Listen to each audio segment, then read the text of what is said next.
Everyone, welcome back to my channel. दोस्तों, प्रस्तुत है आज की ब्रेकिंग न्यूज।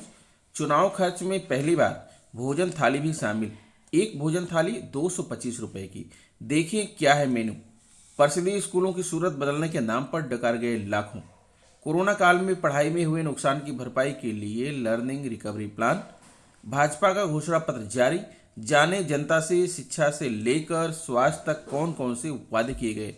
शिक्षक के सोने मकान के ताले तोड़कर नकदी जेवर की चोरी। शिक्षिका का इस्तीफा किया मंजूर, भाजपा से मिला टिकट।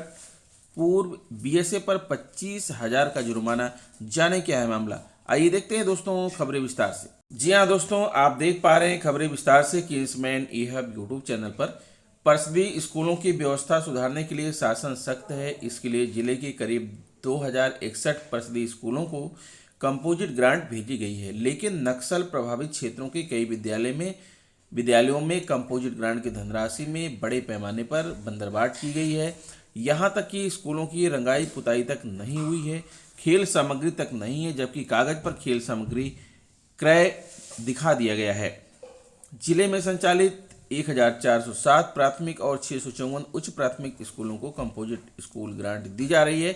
हर साल कक्षा 1 से 8 तक के विद्यालयों को लगभग 8 करोड़ रुपए भेजा जाता है। इस धनराशि को स्कूलों की रंगाई पुताई, वॉल पेंटिंग, स्लोगन, सूचना आदि पर खर्च करना होता है, लेकिन नक्सल दूर क्षेत्रों के कई स्कूलों में कंपोजिट ग्रांट्स की धनराशि का बंदरबाट किया गया है। स्कूलों में अध्ययनरत बच्चों के लिए खेल सामग्री की व्यवस्था दूर रंगाई पुताई तक नहीं कराई गई है। कंपोजिट ग्रांट की धनराशि का इस्तेमाल कितना हो रहा है, इसका अंदाजा प्राथमिक विद्यालय भैरपुर झरना स्कूल को देखकर ही अंदाजा लगाया जा सकता है। अभिभावक कमलेश और समारोह का कहना है कि स्कूलों में बच्चों को हाथों को धुलने के लिए साबुन तक का इंतजाम नहीं है। रामनिहोर और मुलई स्कूल में बच्चों को खेलकूद के लिए खेल सामग्री ही नहीं मिलती है।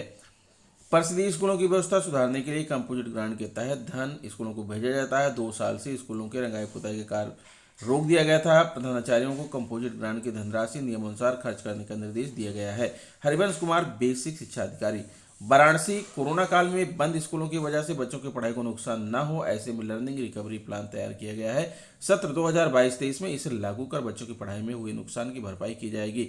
इसमें शिक्षकों, छात्रों और अभिभावकों को भी शामिल किया जाएगा। चुनाव के बाद नए सत्र से स्कूलों में अभियान शुरू होगा। कक्षा 1 से 3 व आगे की कक्षाओं के लिए अलग अलग प्लान तैयार किए गए हैं। लर्निंग रिकवरी प्लान के तहत सत्र 2022-23 की शुरुआत में उच्च प्राथमिक स्तर के बच्चों को 500 रुपये की धनराशि दी जाएगी, ताकि उन्हें शिक्षा में मदद मिल सके। एनसीईआरटी बच्चों के लिए ब्रिज कोर्स भी कराएगा। ऑनलाइन की आदत भी रहेगी। शिक्षकों व छात्रों को ऑनलाइन मोड से भी जोड़े रखा जाएगा। शिक्षकों को प्रशिक्षण और बच्चों की लर्निंग रिकवरी के लिए पढ़ाई जारी रहेगी। निष्ठा, दीक्षा, कंटेंट शेडिंग स्कूल मोहल्ले का उपयोग होता रहेगा। इसका उद्देश्य बच्चों की पढ़ाई के नुकसान से उबारना है। शिक्षा में सुधार के लिए सतत प्रयास किए जा रहे हैं। बच्चों, शिक्षकों के साथ अभिभावकों को भी जोड़ा जाएगा। नए सत्र में बच्चों की पढ़ाई के लिए कई बदलाव दिखेंगे। राकेश सिंह, बीएसए, वाराणसी। भारतीय जनता पार्टी के चाणक्य और गृह मंत्री अमित शाह ने यूपी चुनाव के लिए भाजपा का संकल्प पत्र 2022 जारी कर दिया। इस संकल्प पत्र में विपक्ष के कई मुद्दों को शामिल किया गया है। इसमें कांग्रेस की स्कूटी स्कीम से लेकर समाजवादी पार्टी के किसानों को मुफ्त बिजली का वादा तक शामिल है। भाजपा ने ऐसे कई चुनावी वादे कर दिए हैं जिनको लेकर समाजवादी पार्टी और कांग्रेस वोट मांगने में जुटी थी। किसानों से जुड़े वादे पर क्या हुआ? समाजवादी पार्टी ने सभी फसलों पर एमएसपी देने का वादा किया था। भाजपा ने भी इसे अपने चुनावी घोषणा पत्र में शामिल कर लिया है। समाजवादी पार्टी ने गन्ना किसानों को 15 दिन के अंदर भुगतान करने की बात कही थी। भाजपा ने कहा कि 14 दिन के अंदर गन्ना किसानों को भुगतान कराया जाएगा। देरी होने पर चीनी मिल की तरफ से किसानों को ब्याज सहित भुगतान दिया जाएगा। समाजवादी पार्टी और कांग्रेस ने किसानों को सिंचाई के लिए मुफ्त बिजली देने का वादा किया था। भाजपा ने भी इसे अपने संकल्प पत्र में शामिल कर लिया है। इसके अलावा भाजपा ने 25,000 करोड़ की लागत के साथ मुख्यमंत्री कृषि सिंचाई योजना शुरू करने का वादा किया है। महिलाओं से जुड़े वादों पर क्या हुआ? कांग्रेस ने कॉलेज जाने वाली छात्राओं को मुफ्त स्कूटी देने का वादा किया था।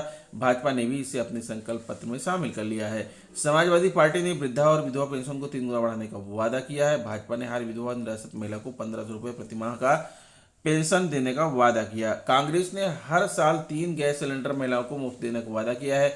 भाजपा ने होली और दीपावली में 2 गैस सिलेंडर मुफ्त देने का ऐलान किया है। कांग्रेस ने पुलिस में महिलाओं की भर्ती बढ़ाने का वादा किया। भाजपा ने 3 नई महिला बटालियन शुरू करने का ऐलान किया। इसके अलावा 3000 पिंक पुलिस बूथ बनाने का भी ऐलान किया।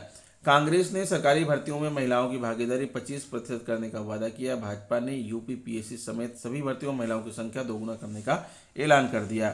कांग्रेस ने महिलाओं को मुफ्त लोन देने का वादा किया। भाजपा ने 1 करोड़ महिलाओं को 1 लाख रुपए तक का लोन न्यूनतम दर पर देने का ऐलान कर दिया।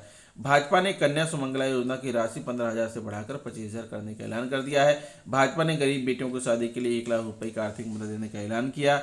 5,000 करोड़ रुपए की लागत से स्वयं सहायता मिशन की शुरुआत का ऐलान भाजपा ने किया है। युवाओं से जुड़े वादों पर क्या हुआ? युवाओं से जुड़े वादे। कांग्रेस ने 20 लाख युवाओं को रोजगार देने का वादा किया। सपा ने सभी सरकारी पदों को भरने का वादा किया। भाजपा ने कहा कि हर परिवार में कम से कम एक को रोजगार या फिर स्वरोजगार का अवसर देंगे। इसके अलावा सभी सरकारी रिक्तियों को भरा जाएगा। सपा और कांग्रेस ने युवाओं को टैबलेट और लैपटॉप देने का वादा किया है। भाजपा ने पिछली बार भी युवाओं को टैबलेट और लैपटॉप दिया था और इस बार भी अपने वादे को शामिल किया है। कांग्रेस ने प्रतियोगी छात्रों से फॉर्म की फीस न लेने का वादा किया है। भाजपा ने प्रतियोगी छात्रों को मुफ्त कोचिंग की व्यवस्था कराने का वादा किया है। सपा ने हर जिले में खेल सुविधाओं को बढ़ाने का वादा किया। भाजपा ने प्रत्येक ग्राम पंचायत में जिम व खेल मैदान खोलने का वादा किया है। भाजपा ने एमबीबीएस की सीटों को दोगुना करने का वादा किया है। भाजपा ने 6,000 डॉक्टर और 10,000 पैरामेडिकल स्टाफ की भर्ती करने का ऐलान किया है। कोरोना महामारी के साये में हो रहे लोकतंत्र के महापर्व में नेताजी के साथ दिन रात जुटने वाले कार्यकर्ताओं के खान पान में परिवर्तन आया है। अब केवल पूरी सब्जी खाकर प्रचार नहीं हो रहा है। चुनावी दफ्तरों में कार्यकर्ताओं के लिए दाल रोटी सब्जी चावल का इंतजाम भी किया गया है। भोजन थाल के ऑर्डर दिए जाते हैं। इसे देखते चुनावी खर्च का हिसाब किताब रखने वाली टीम ने पहली बार राजधानी की सीटों पर भोजन थाल को भी चुनावी खर्च में जोड़ा है। आप देख सकते हैं भोजन में क्या क्या है, कितने प्रकार की सब्जियां हैं, दालें हैं, चावल हैं और एक फर्स्ट क्लास भोजन थाली है। अभी तक चुनावी खर्च की लिस्ट में खाने के नाम पर केवल पूड़ी सब्जी व चाय समोसा ही शामिल किया गया था। एक मिठाई के साथ 4 पूड़ी सब्जी की दर 37 रुपये तय की गई थी, जो कि 2017 चुनाव से 5 रुपये अधिक है। जबकि चाय व समोसा की दरें 6 रुपये प्रति पीस रखी गई हैं। एक भोजन थाल 225 रुपये का। चुनावी खर्च का रेट चार्ट जारी होने के बाद राजनीतिक दलों की ओर से खाने में रोटी दाल चावल के भोजन थाल का अनुरोध किया गया है। इसके बाद विधानसभा चुनाव के लिए भोजन थाल की दर व वस्तुओं का निर्धारण किया गया। सहायक नोडल व्यय अनुरीक्षण व सीटीओ मनोज तिवारी बताते हैं कि भोजन थाल में 4 तवा रोटी, 1 दाल, 1 सूखी सब्जी, पनीर सब्जी, रायता चावल, सलाद व 1 मिठाई को रखा गया है। इसकी दर 225 रुपये तय की गई है। परिवार के साथ 2 फरवरी को ससुराल रामपुर गया था मकान मालिक चंदौसी संभल कोतवाली क्षेत्र के वैशाली नगर फेज 2 में सोने मकान के ताले तोड़ चोर नकदी जेवर सहित 8 लाख रुपए का माल समेट ले गए। गृह स्वामी अपने परिवार के साथ ससुराल रामपुर गया हुआ था। शनिवार की रात करीब 9:30 बजे वापस आने पर चोरी की जानकारी हुई। घटना की तहरीर कोतवाली में दी गई है। वैशाली नगर फेज 2 निवासी गंभीर सिंह बदायूं जनपद के ब्लॉक इस्लाम नगर के गांव बालपुर के प्राथमिक विद्यालय में सहायक अध्यापक पद पर तैनात है। गंभीर सिंह 2 फरवरी को अपनी पत्नी संतोष सागर व 3 माह के पुत्र के साथ अपने ससुराल रामपुर गए थे। 4 फरवरी की रात चोरों ने सोने मकान के मेन गेट पर लगे 2 ताले तोड़ लिए और कमरे में रखी नकदी जेवर समेट ले गए। शनिवार को रात 9:30 बजे गंभीर सिंह अपनी पत्नी और बच्चे के साथ घर पहुंचे तो मेन गेट का ताले टूटे देख दंग रह गए। अंदर कमरों में जाकर देखा तो सामान बिखरा पड़ा था। सूचना पर मौके पर पहुंची पुलिस ने पीड़ित शिक्षक से जानकारी की। रविवार को शिक्षक ने घटना की तहरीर कोतवाली में दी है। गंभीर सिंह ने बताया कि चोर 1,80,000 की नकदी, सोने की चेन, सोने का गले का हार, 3 लॉकेट, सोने के 3 जोड़े कान के कुंडल, 2 सोने के कंगन, 6 जोड़ी चांदी की पाजेब, 2 जोड़ी चांदी की कोदनी आदि सहित 8 लाख रुपए के सामान समेट फरार हो गए। बाराबंकी सीट पर पार्टी ने अचानक बदला प्रत्याशी। पति अरविंद मौर्य को पहले दिया था टिकट।